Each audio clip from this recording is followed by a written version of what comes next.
Unbelievable.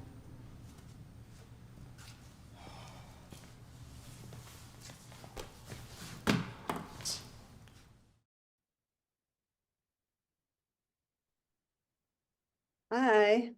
Hello. Hold on, I'm just going to turn on the captions for myself. Oh, very good. Okay, great. Very good. Everything good on your end? Yes. Okay, hold on. Oh, look at those. What brand are they? Opticon, I think it's called. What's it called? Not Opticon. That's they're called Oticon. Oticon. Yeah. Oticon. I used to have Oticon. My last pair were Oticon. These are, God, I don't even know what these are. Signia. Okay. Yeah. Well, it's good to upgrade. If that's what that was. It was I got them. I yeah. got them, and I was doing that for dramatic purposes. But I was, I got them for primarily for tinnitus masking purposes. Yeah. But there is hearing loss at the higher range of my hearing. And so, and then I posted it when I got them because, I just thought interesting to see what reactions were, considering the sort of the history of the stigma of people wearing hearing aids. I know. It's weird. I mean, I've had hearing aids since I was 3, so I've just always been like, what? I can't participate in this. Yeah. It always feels to me like a weird, it's sort of like ageism encouragement or something, like encouraging ageism / ableism. And I'm just like, whatever. I'm way too far into this to even participate in the conversation. But every time I go to the audiologist, I'm very surprised that they still have a lot of language in the literature that's about discretion and hiding them. And I'm just like, really? Right. Come on. Yeah. Exactly. Yeah. Right.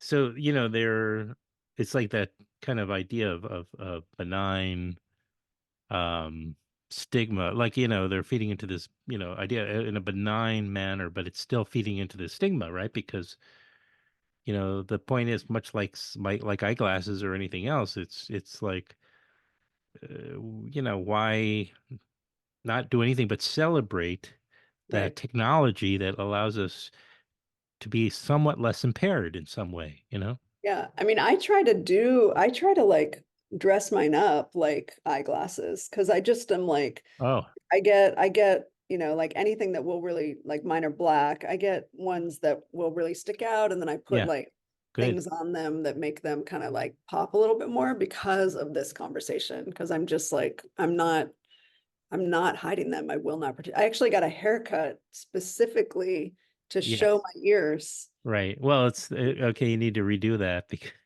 obviously, I know, I do need a trim. it's so nice to meet you, Nice to meet you. Allison. Yeah.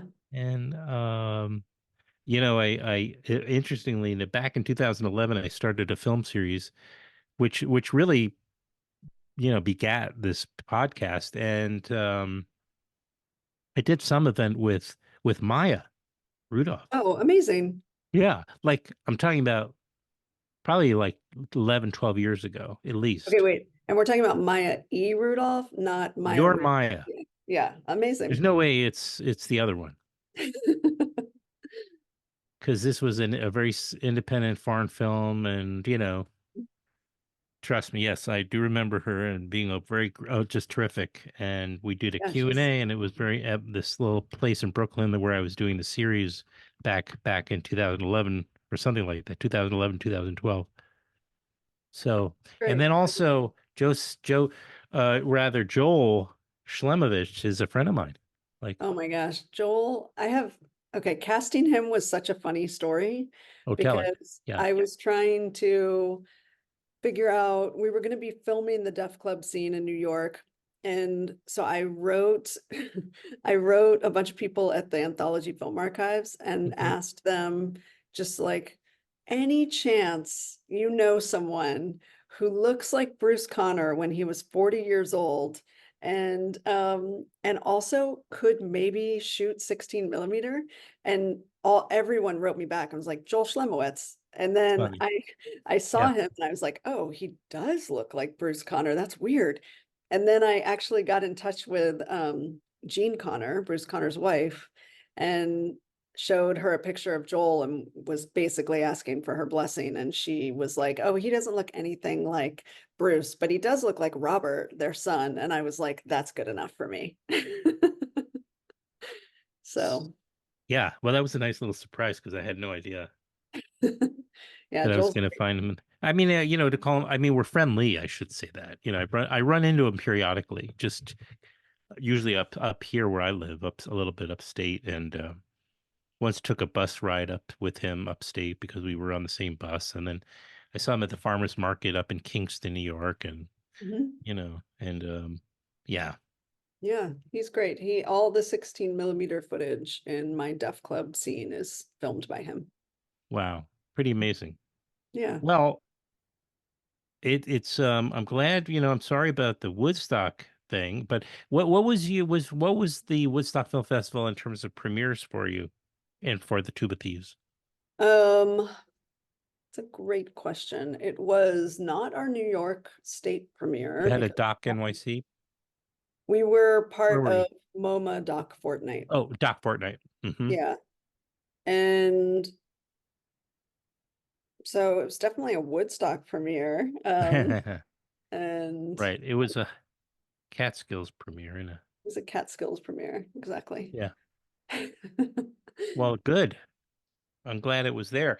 And I didn't catch up with it then, but I'm glad to have caught up with it since. It was really like a pleasure to see it. And Thank you. it was such such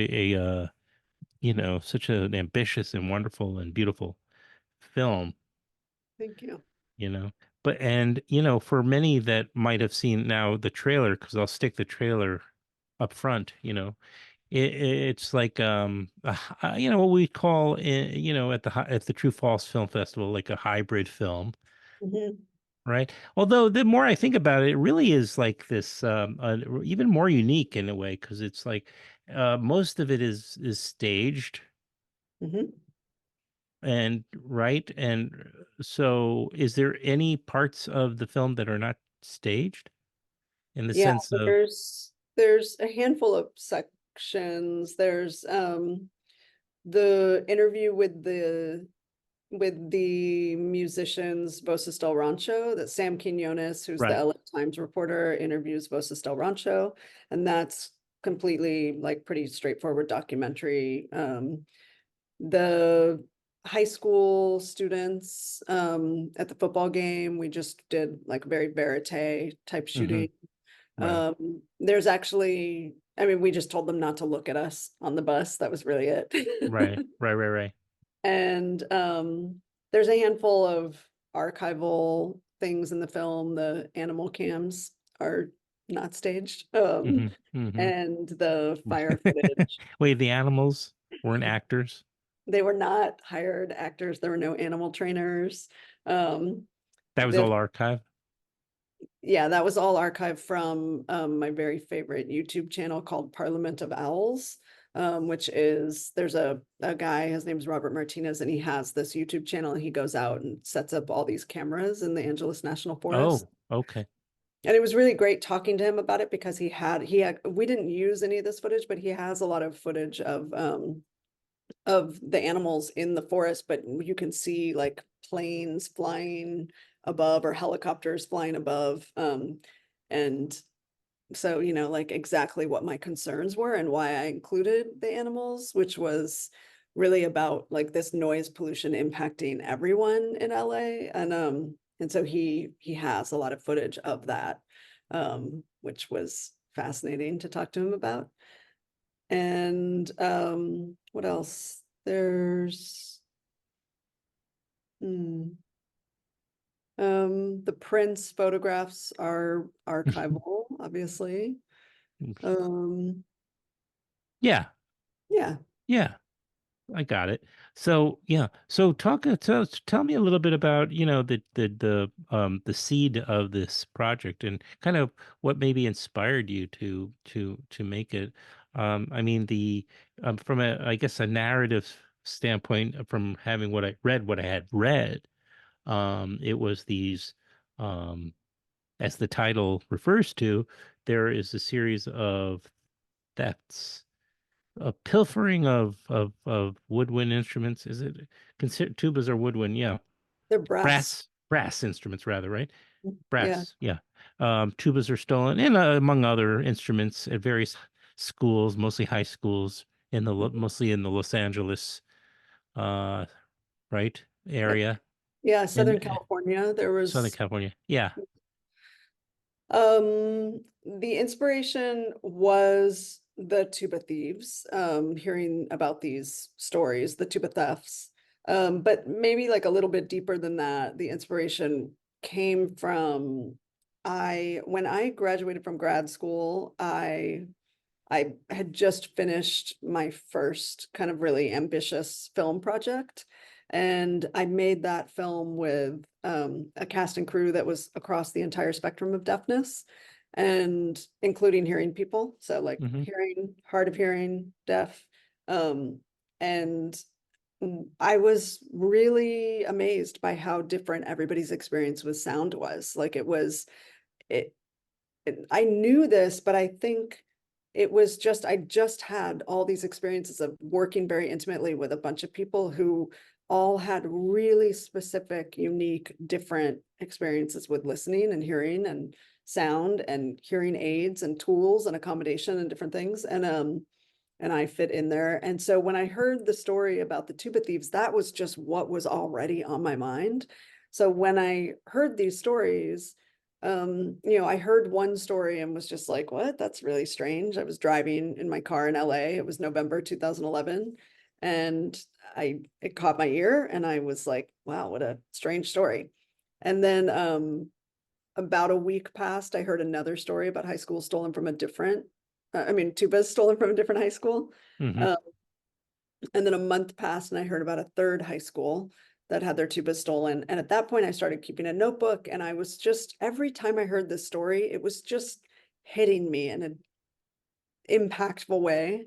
And I immediately realized that part of the reason I was sort of so piqued by this story was because the way the story was always reported had this kind of like silliness to it, like what a funny story, ha ha ha, kind of reporting. Right. And I Because if thought it you're, was you know, funny. if you're like a thief, you know, you figure, well, I'll steal cash or something really valuable, Right. right? Like Y- Yeah, jewelry or artwork or whatever. right, exactly. And the reporting was asking these questions of like, well, why are tubas being stolen, which is the question you're kind of pointing towards. But then also the reporting was very focused on the thieves and, you know, like who's doing this and why are they doing this? And I wanted to know more about what then was happening in those music rooms when the tubas were no longer there. And so I started reaching out to the different band directors that I could find their contact information, and the ones who would have me. Like I went and started visiting these bands and was just talking to the band directors and the students. And I very quickly knew I was going to make a film that was going to be called The Tuba Thieves, but I didn't know exactly what it was going to be about. I knew it wasn't going to be like a straightforward documentary about the tuba thefts. I knew that. That's just not the artist I am, and I wasn't really that interested in that. But I was interested in, like, once I started meeting the students and listening to them perform, and I just was, I kind of like fell for all of them. And so I wanted to make a film that would kind of circulate around this question of, what would it be like to make a film called The Tuba Thieves that doesn't focus at all on thieves, because that's what the reporting always was doing. And then how am I going to build this film if I'm not focusing on the thieves? And so those were the first questions for me. And I decided some structural things right away. Like I decided that I was going to make a film where I would start with the soundtracks first and then like move towards story and narrative and figure out what I was doing. And so I asked 3 composers to make me musical pieces for this film that was going to be called The Tuba Thieves, that I didn't really know what it was about. And I asked them to respond to some random references because I, was sensitive to the fact that they didn't have a film to respond to. So obviously, like, I wasn't just asking them to make me anything random. But so I gave each of them about 6 to 8 references. One of them I gave a bunch of articles about the tuba thefts. Another composer, I had a book about hippie architecture in Woodstock, sent them the picture of the Maverick Concert Hall, and then that whole storyline got written. And what happened in the writing of that storyline actually helped me really think through the writing and developing of the rest of the film, which was that the composer I sent the picture of the Maverick Concert Hall to wrote me back right away and said, "You do realize this is where John Cage premiered 433, right?" And I did not know that, and I was embarrassed. And then he This was is like, this is the performance where he didn't play a note, correct? yeah, he He wrote it for the pianist David Tudor, and David Tudor sat at the piano, and the music piece was divided into 3 sections. And each section was broken up by David Tudor opening and closing the piano lid. So, and then watching like clicking a stopwatch and starting it again. So there were these 3 segments, and they added up to 4 minutes and 33 seconds. And so, yeah, the history of this music piece, which sent shockwaves through the avant-garde American music landscape and beyond. in the 1950s. Yeah, 1952. Amazing. It really was a piece of music that made people start to think about, like, music does not have to be what we expect it to be. It can include a lot of other things. So Well, yeah, and there's the absence of sound and how that fits into, this, you know, experiment that you're creating, right? yeah, exactly. And Steve Roden was the composer who I had given that picture of the Maverick Concert Hall to. And he said to me, this is pretty remarkable that you didn't realize that this was a picture of that place. And also that you're deaf, hard of hearing, and you work with a lot of deaf people. Like, you've got to do something with this. And immediately I kind of resisted, actually. Like I sort of had a judgy feeling, like it was sort of cheesy for me to do something about 433, even though I really loved John Cage. I loved John Cage at that moment, but there was something a little too on the nose for me about it. And I Mm-hmm. Mm-hmm. didn't really want to do that. but then I happened to be in Hudson. And so I got in touch with the Maverick. I went to visit. And when I got there, it was the middle of the winter. I unlocked it for me. And I went Oh, in, and it's, this beautiful barn, I basically. haven't been there. And Okay. it's gorgeous. And I mean, you saw it in the film. And so when I got there and I was standing in the space, I was listening to the sounds of wind and the trees, and like, I just realized, this space, because it is basically kind of an open barn that has concerts in the summer, is actually really noisy. And 433 has always been talked about with this word silence, like locked to it, kind of tethered. And deafness is also always like weighted down by this word silence. And both are misunderstandings. And at that moment, I became really interested in 433. And I thought that there was something in there that I wanted to say, that I felt I had something to say about. And so when I wrote that scene, I did a lot of research about the event and the original performance, but then I added in this fictional character who was called, in the script, he's called the Irritated Man.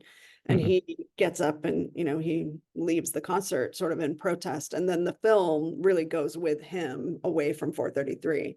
And so that process of research and going to the site and listening and realizing my own irritation about stereotypes around deafness or misconceptions made me start to really understand that what I was doing was actually thinking through filmmaking as a listening process, or listening as a screenwriting process, or hearing or not hearing as filmmaking. Like I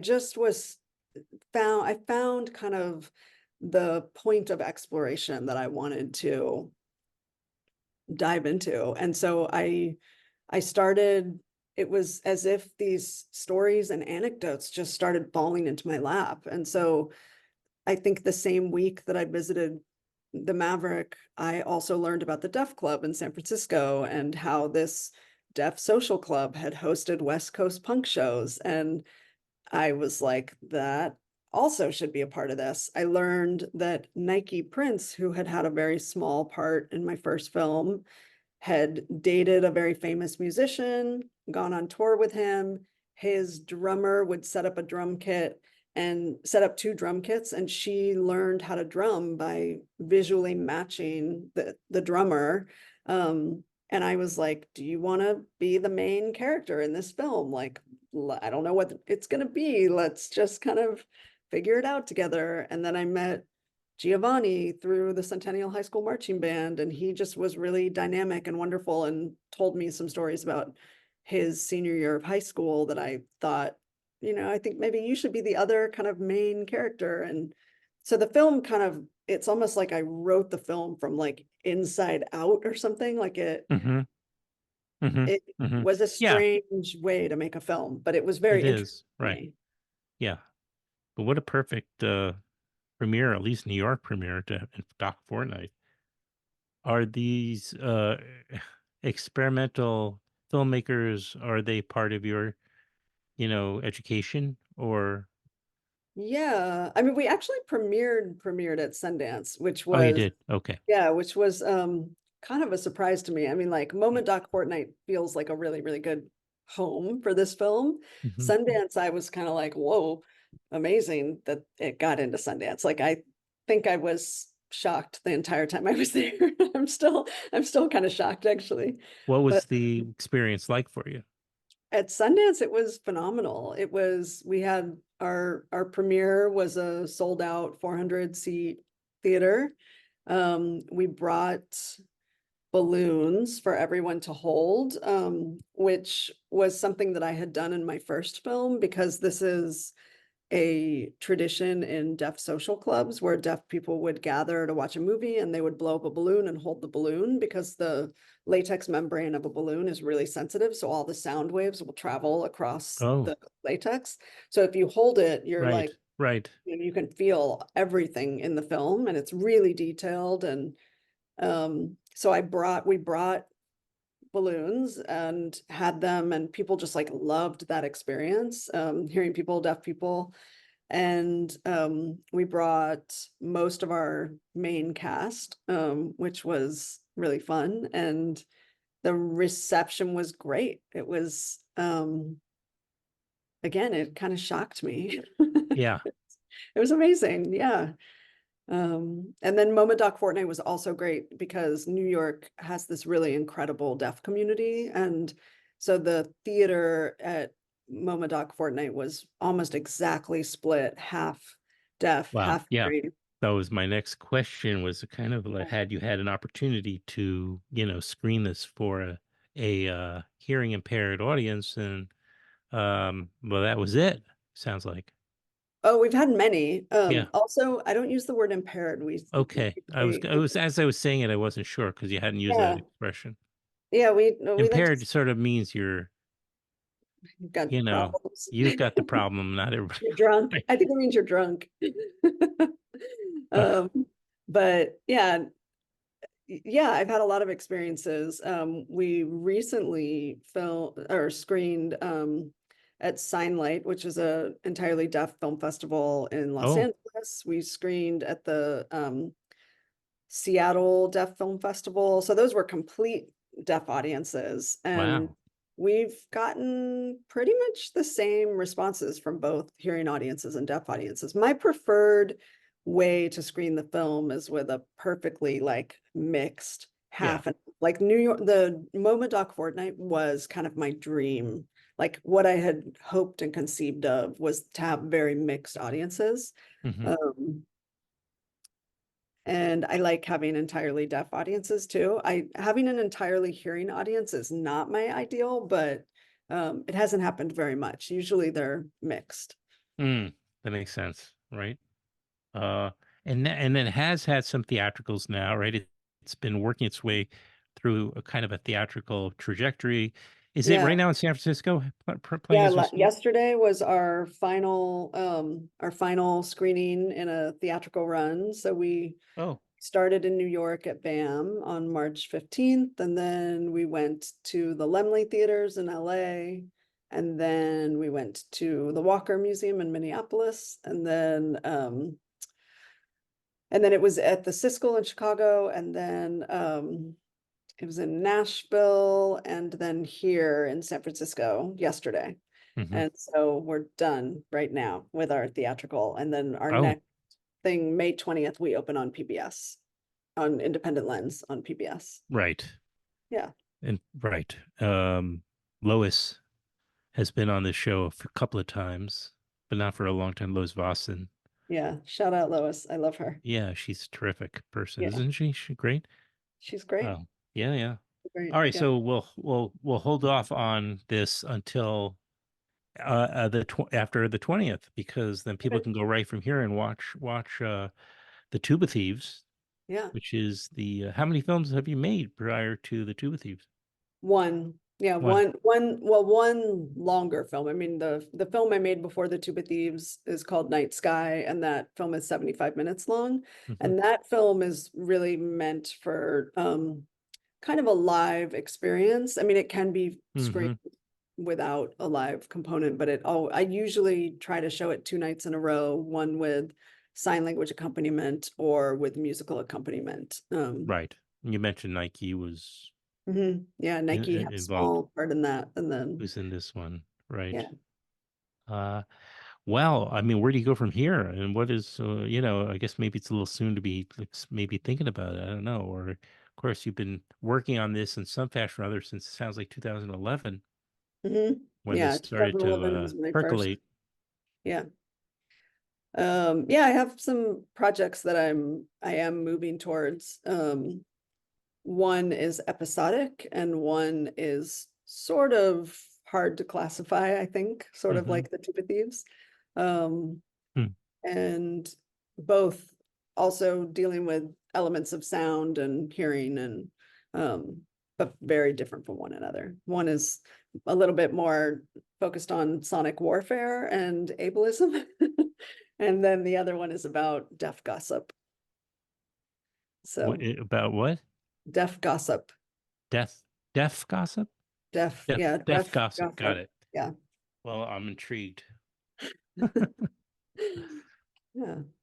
Thank you. And this has been terrific. I'm glad for the opportunity to finally bring you on here. For me, like the fact that, yeah, this didn't necessarily start off this way. The fact that we ended up here tonight is a nice thing for me. I'm glad to have had the opportunity to see the Tuba Thieves, and it's still kind of I'm still ruminating over it because I just saw it. So there's a lot there. There's a lot, Yeah. you Did know. you, can I ask how you watched it? Like what was your setup? Oh, my setup? Well, because of the link that you sent me, I don't think I had any other option but to watch it on my computer. So it Mm. wasn't necessarily ideal in that way. But I found that when I tried to project, it doesn't work when I Oh, but that's I interesting. didn't try because a lot of these when I do they maybe it's an option where they prevent me from doing it with the particular type of some of these some links, Mhm. Um, but in most cases, I do watch. We have a projector and we watch on a bigger screen. But it is a beautiful film. Thank you. Yeah. What was your cinematographer? What's his name again? I had three cinematographers. Oh, okay. So I started out with Meena Singh, Mm-hmm. who really helped me develop a lot of the visual language of the film, Yeah. and then worked with Judy Fu, who was amazing and also helped me, kind Mm-hmm. of like keep directing the language of the film, and then the Right. visual language. And then Derek Howard was he Okay. finished us off with the majority of like kind of the fictional elements. I see. Mhm. Right. Mhm. Although there were fictional elements, Judy and Mina also filmed.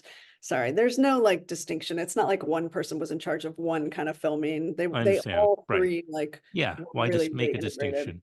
Sure. Yeah. Well, I mean, one thing I noticed when I got my own hearing aids, and again, it was even though there was some hearing loss, it was primarily for tinnitus, but which is a big, big thing.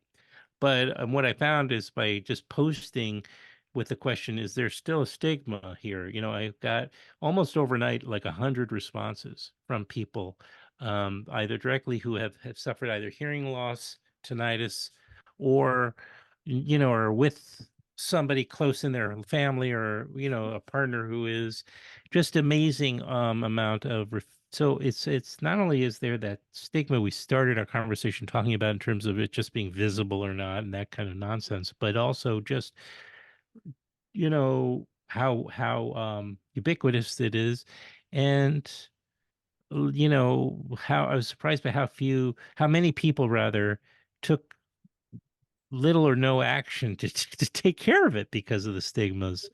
Yeah. So it's kind of ridiculous that anybody should needlessly um I was going to use the word suffer, but now I'm sort of self-conscious about using that word with you because because it's I almost like saying impaired in that way. But we Oh, well, do, I actually there. would agree. Yeah. If I just understood you correctly, Hmm. I agree that to not deal with it is to suffer. Yeah, Um, in two ways. I mean, exactly. Yeah, one that leads to dementia and that's isolation. right. Yes, right. So, that's People that. don't understand, don't know. A lot of people probably don't know what you're referring to, but I can start Yeah. off, but please interrupt me, that losing your hearing is an isolating, Mhm. and you'll be cut off from conversations, from social situations, Yeah. potentially, Hmm. likely, and Yeah. that It's can also lead just to, very frustrating. Yeah. yeah, but it ends up that your brain starts to kind of the circuitry starts changing as a Hmm. result of that, which can lead to dementia, Yeah, as exactly. studies probably show. Which is, one form of disability begets like another form of Yeah, disability. And yeah, so I think so there's absolutely that. And then the otherwise just, not taking care of it in the meantime means you losing out from all these potential uh not just like sonic experiences, but also potentially cultural experiences. I mean, I think, and this is not exactly the same thing, because you can just like, people who are hard of hearing or lose their hearing can just go get hearing aids. And not that it's easy, it's not, because our culture does not make getting hearing aids easy. Like frequently they're not covered by health insurance. That's And right. so it's not like it's just something you can just go, you know, pick up like Tylenol or something. It's not quite that easy at all. But you know, like if you do get the tools, it does help you maintain your life. But also if you have a lot of hearing loss and can become more integrated into the deaf community, it's an extremely rich and vibrant community. And so there's such a separation between the hearing community and the deaf community. And so I think even just in my lifetime, like to see a little bit more like movement towards one another is really important. Not that that's really happened in any major significant way. They're pretty separate still, but awareness has grown a lot, and a little bit less stigma, a little. Sure. I think so. And I mean, from what my recent experience that I described to you does represent to me, I just encourage people to contact me if they had any questions or whatever. You know, I think more people that just say, I mean, I don't have severe hearing loss, and I don't, you know, even the tinnitus is manageable, though it became much more of a thing, you know, and my partner was suggesting, she says like, why are you just see an audiologist, just Mhm. start there, you know. Yeah. So I recommend that to anybody who may be watching, listening, to Yeah. not, you know, there, you don't have to wait, and you don't, you know, it, and many people are contending with these same experience, you know. Mhm. So Yeah. anyway, I think it's also, it's not like, you know, so many people who don't have glasses and then their vision like kind of goes, and then they get glasses and they're like, oh, I can see the leaves on trees. Like everybody has that experience of yes, like, right. wow, this is really amazing. And I can't believe I was just like in this blurry world. It's not quite the same, because, you know, like when you get glasses, you get this fashion component that's I fun. know, right. And then also you get this immediate comparison, whereas your brain, with hearing, your brain does have to go through a period of adjustment. And so it's Right. more subtle, similarly to how it's more subtle as you lose your hearing, and people don't realize, and it takes a That's while. right. And suddenly they're Yeah. kind of like Just to, isolated, weird. to Yeah. illustrate, just to illustrate, and I wasn't expecting necessarily to get into this conversation so deeply, but I'm happy to do it. But when I'm a musician and I play guitar, and I have to say, when I had my hearing aids in and I picked up the guitar for the first time, it was an incredible experience. Like I just didn't, it was so much brighter. Mm. Um, and I couldn't believe it. I'm like, wasn't aware how much I was not experiencing until I, you know, got these hearing aids. And then I'm like, my God, this is amazing. I'm like, this is so beautiful. I was missing out. I didn't, and of course I wasn't aware of it. I still thought it was beautiful before, but I didn't realize just what part I was not experiencing, you know. Anyway, Yeah. so I'm It's just interesting encouraging. because I've had this experience my whole life where I'll have friends who you know, like at different ages of my life, where they'll put my hearing aids in. Oh, wow. That's And funny. they're like kind of like, ugh, what is this sounds so weird, or this sounds so horrible. Like they'll make faces and they'll just be like, and then they'll start acting like they're tripping, and they'll be like touching surfaces and be like, whoa, I can hear the air. And so the Yeah. message that I've always taken away from that is like, okay, I don't know how like hearing people hear, Hmm. but what I do know is that when hearing people put in my hearing aids, they act like it is the biggest difference from whatever their everyday is, that absolutely reinforces to me that this is like a very mechanical or tinny or like head inside of a microphone kind of thing. Right. But that's just my everyday hearing. So it's like, I don't know what natural is or whatnot. Yeah. Uh, so I like hearing you say like, oh wow, I played a guitar and it was suddenly like brighter, because usually my experiences, people are like, Ugh. Sure. about what I'm hearing. So I don't know. Maybe you Well, have fancier hearing aids than I do, or maybe I don't mine know. are. I I don't don't know, know. but I did get lucky, and I'm glad you mentioned the insurance part of it, because I think that's a whole other unbelievable situation in the, the supposedly the most wealthiest country, that and where people are living longer than ever, and you know it's just something that the majority of people can't afford, and it absolutely plays into depriving themselves of even exploring, going to the audiologist and trying them out, and that Yeah. kind of thing, because what's the point if I can't afford it? At my most cynical, I like to point out that all the models on hearing aid literature look like rich old people. Like, Yeah, it really says something to me, it's not yeah. like it's not like a vision of egalitarian hearing. It's definitely like rich hearing. That's what like those brochures, I'm always like, all right, your models all look very wealthy. Like they don't have to like Wealthy scrounge. retirees. Yeah, and it's like, well, that is the audience kind of for a lot of audiology, Sure. which is me at my most cynical, but probably very honest. I've been going to audiology appointments since I was 3. There's some criticism of it in the Tuba Thieves, but I've also Yeah, had yeah, amazing yeah. audiologists, but yeah. Well, Alison O'Daniel, glad to finally invite you on here. Thank you for gracing the podcast, as it were, and it was Yeah, really a pleasure to talk to you. thank you for having me. It was a All pleasure to right. talk to you as well. So people should check out the Tuba Thieves right now. It's on Independent Lens Oh, I'm on sorry. That's right. Netflix. Independent Lens first. Yeah. So, and it will be streaming on Independent Lens website. If you go to PBS, Independent Right. Lens is the channel that it Yeah. will be on. They also And have a YouTube channel, so I wasn't sure if they were just automatically just going to stream the entire film, or if you had Mhm. to. Okay, good. Yeah, it's the entire film. And I think it's pretty easy to find. You just Yeah, Google the Tuba Thieves PBS and then like the right, link will be there. And it right. starts on May 20th. Excellent. And then I'm sure eventually it'll have its institutional or education. Well, maybe not. I don't know if you're going to go that route, but Yeah, we're working with Cinema Guild, and okay. so Oh, very they're, good. yeah, working Oh, with the excellent. institutional. Mhm. Okay, good. All right, great. Let's do this again soon. Okay, thank All you so right. much. Thank you. Take care. Bye. Have a good night.